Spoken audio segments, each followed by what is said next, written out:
자, 하나님 말씀 보겠습니다. 요한복음 18장 12절에서 27절 말씀.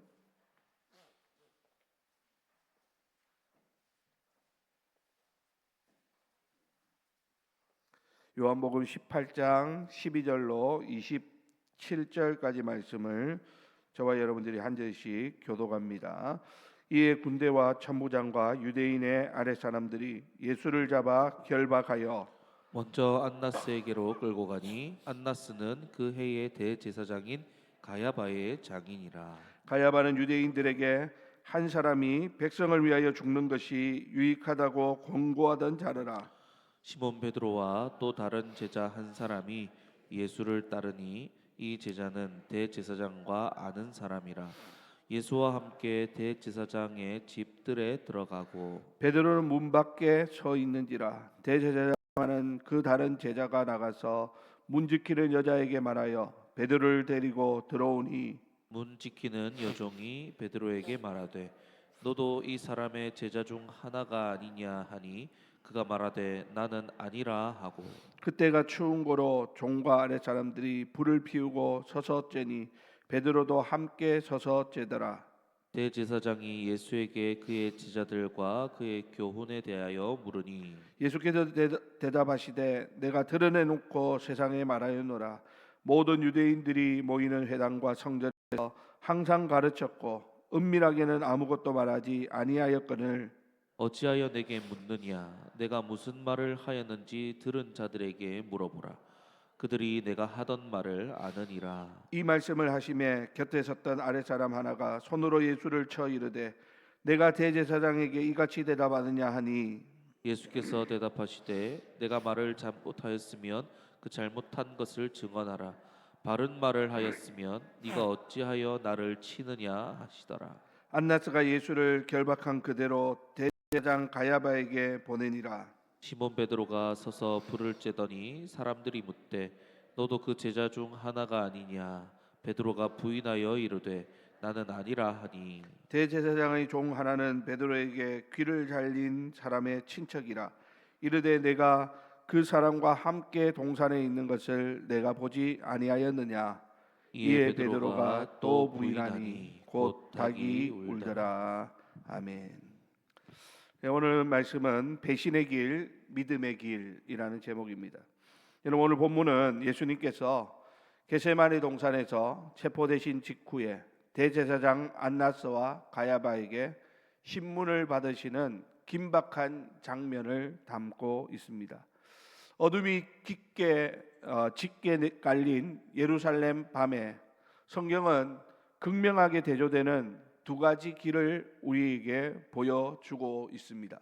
한 길은 만왕의 왕이시며 하나님의 아들이신 예수님께서 묵묵히 걸어가시는 사명의 길이자 완전한 믿음의 길이라고 한다면, 또 다른 한 길은 예수님의 수제자라 자부했던 베드로가 두려움과 자기 안위 속에서 비틀거리며 걸어간 배신의 길입니다.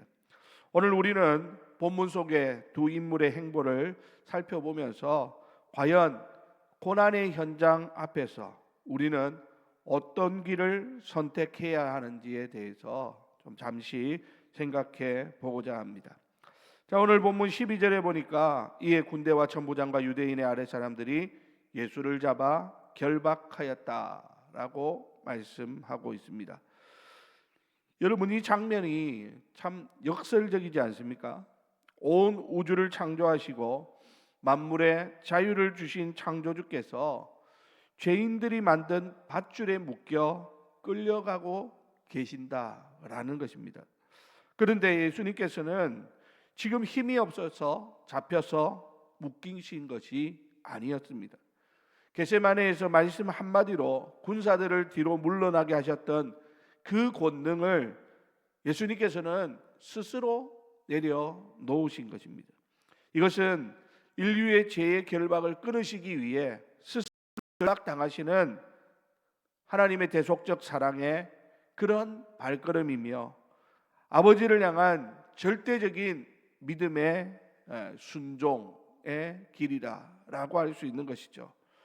오늘 대제사장 안나스는 예수님의 제자들과 그의 교훈에 대해서 이렇게 질문합니다. 이때 예수님께서는 아주 당당하게 대답하시죠. 20절에 보니까 우리 다 같이 한번 읽어볼까요? 20절 시작. 예수께서 대답하시되 내가 드러내놓고 세상에 말하였노라. 모든 유대인들이 모이는 회당과 성전에서 항상 가르쳤고 은밀하게는 아무것도 말하지 아니하였거늘. 네, 예수님은 자신이 했던 그 모든 일들에 대해서 하나도 숨김없이 정확하게 말씀하고 있습니다. 내가 드러내놓고 세상에 말했다. 심지어 내가 유대인들이 모이는 회당과 성전에서 항상 가르치고 숨어서 한 일이 없다라고 말씀합니다. 예수님은 지금 진리를 말씀하고 있기 때문에 절대 거기에 굴하지 아니하시고 불의한 재판 앞에서도 결코 위축되지 않는 그러한 모습을 우리에게 보여주고 있는 것입니다. 여러분, 우리는 이런 우리 주님의 모습을 본받아야 할 것입니다. 나를 위해 스스로 결박당하신 그 깊은 사랑을 우리가 묵상하면서 수많은 배신의 유혹을 단호히 끊고 오직 믿음의 길인 진리편에서는 제자가 되기로 마음을 확정해야 되겠다라고 하는 것입니다. 세상은 온갖 권력과 위협으로 우리를 묶으려 하지만 이미 승리하신 주님을 우리가 바라볼 때 우리는 비로소 진정한 영적 자유를 누릴 수 있기 때문입니다. 자, 이제 예수님께서는 대제사장 안나사의 집으로 끌려가시는데 시몬 베드로와 또 다른 제자 한 사람이 그 뒤를 따르고 있는 장면이 오늘 본문 15절에 나타나고 있습니다. 겉으로 보기에는 베드로는 다른 제자들보다 아주 용감해 보이죠. 다른 제자들은 다 어디 갔는지 온데간데 없는데 베드로는 예수님이 끌려가시는 그 뒤를 따르고 있다라고 하는 것이 한편으로는 용감해 보입니다.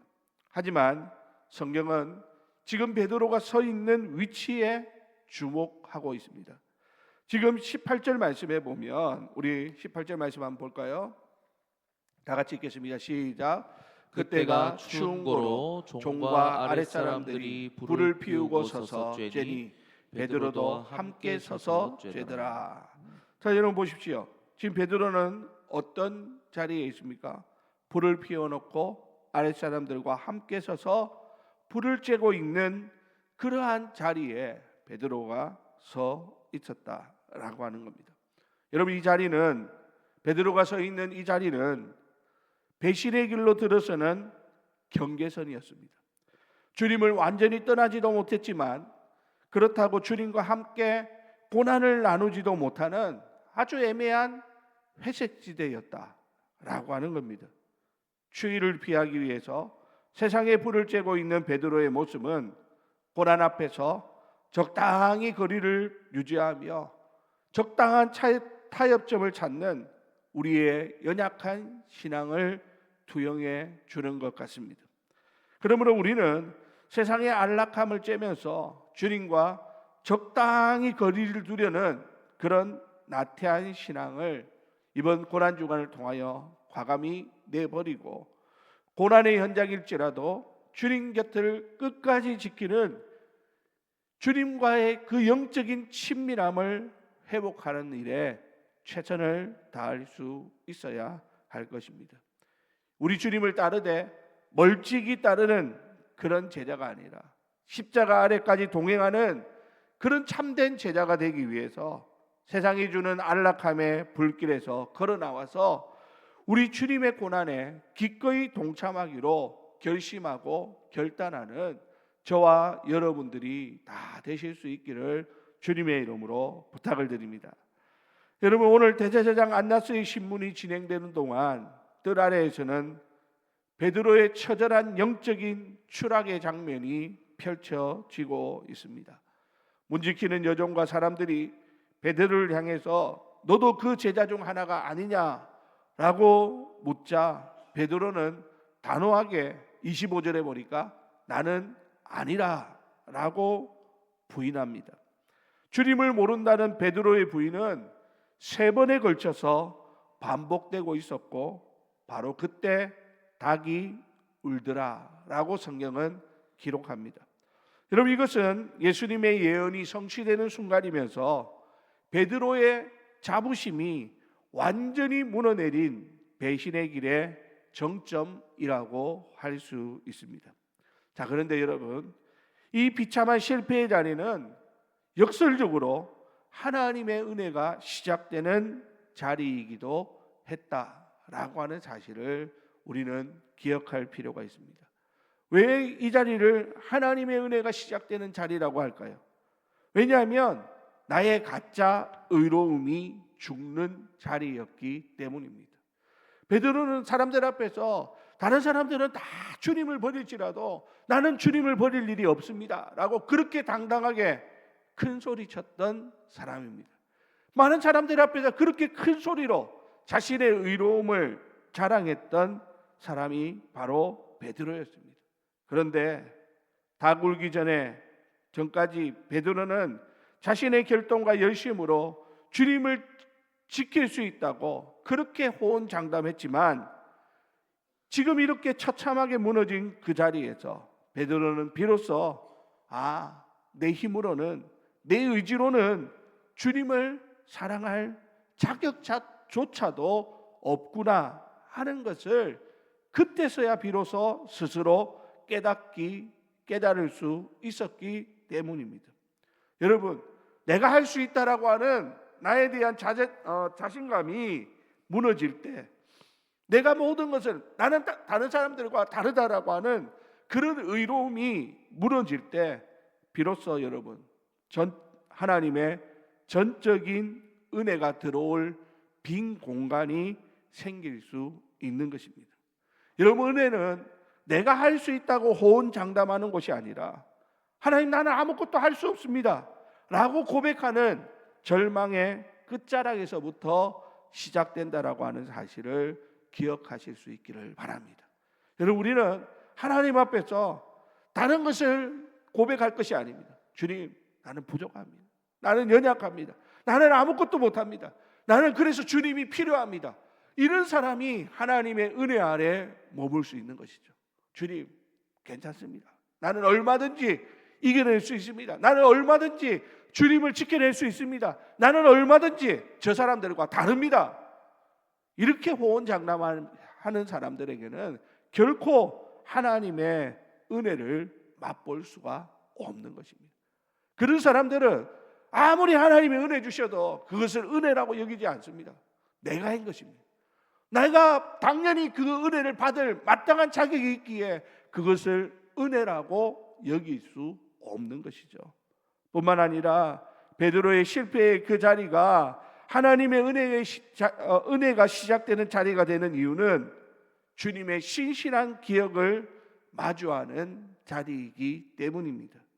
닭이 우는 소리를 듣는 순간 베드로는 자신을 배신자로 정죄하시는 주님이 아니라 이미 이 모든 실수를 예견하시고도 내가 너를 위하여 내 믿음이 떨어지지 않기를 기도하였노라 라고 말씀하셨던 주님의 사랑을 기억해 냅니다. 실패의 자리는 내가 주님을 놓친 자리이지만 동시에 그 자리는 주님이 나를 결코 놓지 않고 지켜보고 계셨음을 확인하는 은혜의 현장이 될 수 있기 때문이다 라는 사실입니다. 무엇보다도 여러분, 이제는 내 힘이 아닌 주님의 긍휼로 다시 시작하는 자리이기 때문에 내가 실패한 그 자리가 하나님의 은혜가 시작되는 자리가 될 수 있는 것입니다. 자기 자부심으로 가득 찼던 베드로는 이제 다 무너졌습니다. 다 사라지고 오직 주님의 용서 없이는 단 하루도 살 수 없는 그런 겸손한 제자로 거듭나게 되는 자리가 바로 그 자리입니다. 주님은 베드로의 실패를 끝이라고 하지 아니하시고 오히려 그 실패를 통해서 그를 더 단단한 반석으로 빚어 가시는 것이죠. 사랑하는 우리 성도 여러분, 우리는 이제 나의 연약함을 하나님 앞에 정직하게 고백할 수 있기를 바랍니다. 실패의 자리에서도 다시 일으키시는 주님의 은혜를 붙들고 배신의 길에서 온전히 돌이켜 믿음의 길을 완주하시기로 결단하는 오늘 이 새벽이 될 수 있기를 바랍니다. 내 힘과 내 의지로 주님을 지킬 수 있다라고 하는 교만을 내려놓을 때 비로소 우리는 성령의 도우심으로 다시 일어설 수 있는 것입니다. 배신의 길은 거창한 음모가 아니라 작은 두려움에서부터 시작됩니다. 하지만 믿음의 길은 나의 무력함을 인정하고 주님의 긍휼을 의지하는 겸손에서부터 완성된다라고 하는 이 사실을 꼭 명심하실 수 있기를 주님의 이름으로 부탁을 드립니다. 이제 말씀을 마칩니다. 여러분, 오늘 본문은 배신과 신문, 폭력과 비겁함이 얼룩진 어두운 밤을 우리에게 보여주고 있습니다. 예수님은 진리를 지키기 위해 결박당하시는 믿음의 길을 가셨고, 베드로는 자신을 지키기 위해서 주님을 부인하는 배신의 길을 선택하게 됩니다. 이제 오늘 말씀을 통해 우리의 삶에 새로운 결단이 있어야 할 것입니다. 스스로 결박당하신 주님의 사랑을 본받아 진리편에 서기로 다짐하는 그런 참된 주님의 제자가 다 되시기를 주님의 이름으로 부탁을 드립니다. 또한 이제 세상의 안락함을 버리고 주님 곁을 지키는 주님과의 그 친밀함을 회복하는 이번 이 고난주간 한 주간이 다 되시기를 바랍니다. 무엇보다도 나의 연약함을 고백하면서 주님의 은혜를 붙들고 믿음의 길을 완주하는 우리 주례교회 모든 성도님들이 다 되시기를 바랍니다. 이번 고난주간 배신의 길 끝에 서 있는 우리를 찾아오셔서 다시 믿음의 길로 인도하시는 그 주님의 손을 붙들고 오직 예수 그리스도만을 바라보며 부활의 영광을 향하여 당당히 걸어가는 사랑하는 우리 주례교회 모든 성도님들이 다 되시기를 예수님의 이름으로 간절히 축원드립니다. 기도하겠습니다.